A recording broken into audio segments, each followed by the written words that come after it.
Hey guys, today I'm going to be trying something a bit new, so please let me know what you think in the comments below. Also, I'm reworking my studio computer a bit right now, so I'm actually using this little cheap and crunchy sounding clip-on microphone today instead of recording into Pro Tools with my SM7. So I hope you'll forgive me for the audio quality being a bit different. So anyway, I get pretty excited about Amazon hauls on YouTube sometimes, so today I figured I would do my own audio-themed Amazon haul, entirely composed of things that I've personally bought for a studio I've worked in or for my home studio. So basically things that I've used myself. And just so you know, this is not a sponsored video, so none of these companies are actually paying me to promote these products. If this isn't your thing, then I really apologize, but for those of you that are like me and get excited about Amazon hauls and shopping to improve your space, then here are 5 mostly small, mostly affordable things you can get on Amazon to improve your studio.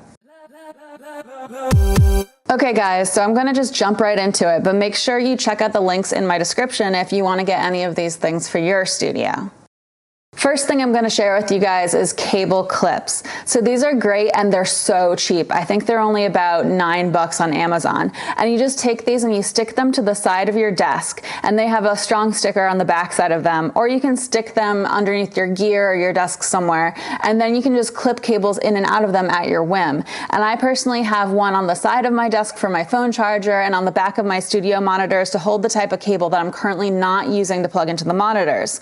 So it comes in a pack of 6, so you can also use extras somewhere like your nightstand to hold your phone charger cable to the side of the nightstand, but not on it, or you could use it elsewhere in your house. These really just help clear up space by keeping your cable clutter under control.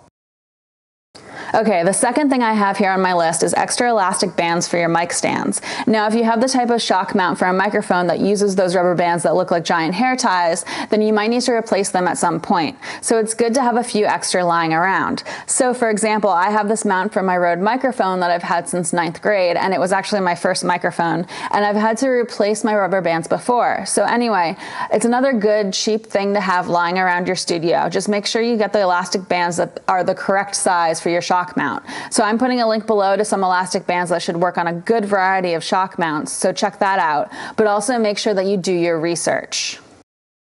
Okay, the third thing I have for you guys is something that I've definitely mentioned before, mostly because I think it's kind of magical and amazing, and that's throat coat tea. So this stuff, it's great for helping with a scratchy voice or coughing issues that tend to arise with vocalists, like with singers or voiceover artists, and I personally make a cup of this every time I sit down to record a video for you guys, because I sit down and I tend to talk to the camera for a good amount of time, and I actually have chronic bronchitis, so I always end up coughing a lot by the end of the process without this tea, and it definitely works. So if you ever have vocalists in your studio, you should stock up.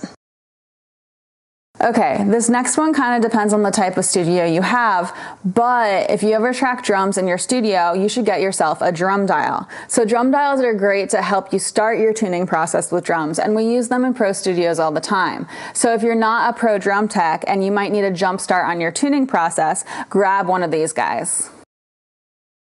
And for number 5, I want to mention something that a lot of guys don't think about, but it can be very important depending on where in the world you live, and that's a dehumidifier. So I don't live in a humid climate here in San Diego, but I used to live in New York, so I know the struggle of doors that grow in the humidity in the summer, instruments getting out of whack from it, and other chaos that tends to arise from humidity. So I personally got a little dehumidifier that I run here in my home studio, and it surprisingly gets a good amount of humidity out of the air, like more than I thought it would here in San Diego.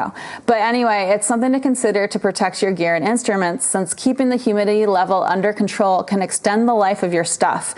So I'll put a link to the little one that I bought, but depending on your location and space, you might want to consider a bigger one. So that's it. I'm considering doing a part 2 to this video. So again, let me know what you guys think of this type of video in the comments below. I hope some of these suggestions help you guys improve your studio space. And don't forget to check out the links in the description below. And for today's question, I want to know, what advice do you have for small, affordable ways to improve your studio? Please leave your answers in the comments below. Also, if you like this video, please hit the little like button, share the video, or subscribe to my channel. I'll be coming out with new videos every other Wednesday, and thanks for watching.